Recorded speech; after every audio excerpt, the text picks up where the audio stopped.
आगाज कोमा د نن ورځې چې کوم سپورټس ګالا دا تاسو په دروند کلیپینګ سره ټول پرپور کلیپینګ وکړئ او بسم الله الرحمن الرحیم.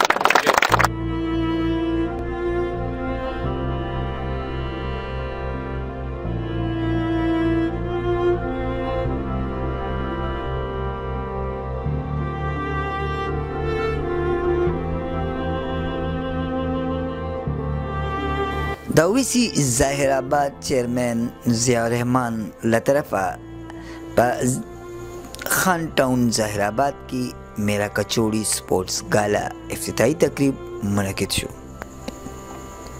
د دې تقریب مشر میلمانه سپیشل پرسنز وو. د انټرنیشنل بلایند کرکټ کھلاڑی محمد آصف هم په دې موقع موجود وو. د قومي بلایند کرکټ کھلاڑی محمد آصف باقاعده د سپورټ ګالا د پرانیستي اعلان وکړو. په دې موقع باندې د روف 11 او د وسیم 11 ترمنځ یو کرکټ میچ شو. روف 11 لومړی بیټینګ وکړو او 116 رنز یې جوړ کړل.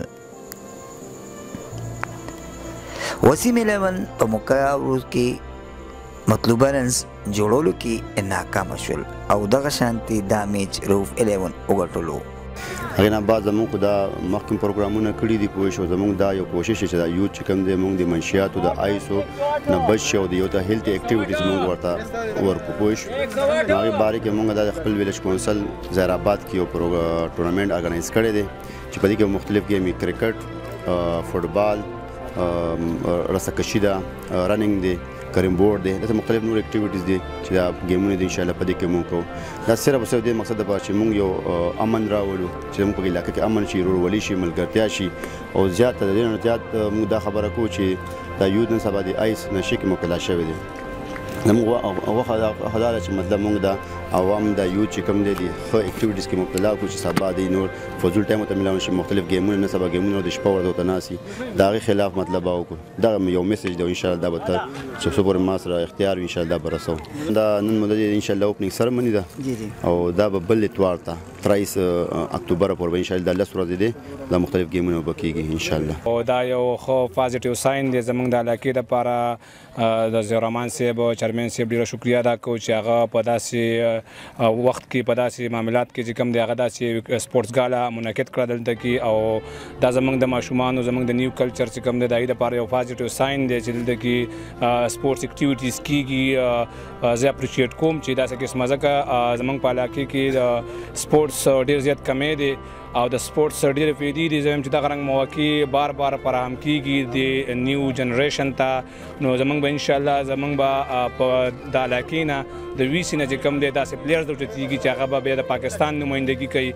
زه که تاسو ته ووایم خپل ځان باره کې زموږ بلایند کرکټ ریپرزینټ کوم د پاکستان ټیم. انشاءالله اوس موږ ریسنټلی 2000 اوس چې کوم دی په نومبر کې موږ دوره ده ورلډ کپ دی په انډیا کې دپاره زموږ ټیم تیاری شروع ده لګېدي. نو زه یم چې زما په غوندې دغه شان نور هم پلیئرز راوچت شي او زموږ د ملک ریپرزنټیشن وکړي، زموږ د ملک خدمت وکړي او زموږ د علاقه چې کوم دی د سپورټس اکټیویټیز سره به چې کوم دی د نورو مطلب ډرګ ایډکټس وغیره داسې شیونه چې کوم دی به محفوظ وي. موږ د ضیاء الرحمن صاحب ډېره شکریه ادا کوو چې په دې دومره مشکل وخت کې د دومره ښایسته سوچ او دومره ښایسته دغه وکړو چې زموږ ځوانان د نشې نه او د جګړو نه او د ډزو نه دغه نه بچ کړي او په کیل او په مشغوله کې مبتلا کړي. دا ډېر ښه سوچ دی، ډېر ښایسته سوچ دی. الله دې وله کامیابي نور هم ورکړي، نور دې الله درجه بلنده کړي. د خیر ښایسته سوچ دپاره دی. شمس په دې موقع بهترین کھلاڑی وګرځول شو او مین اف دی میچ ایوارډ وصول کو. نیمه سبحان، چمکنی ٹی وی، ظاهر آباد، میرا کچوڑی.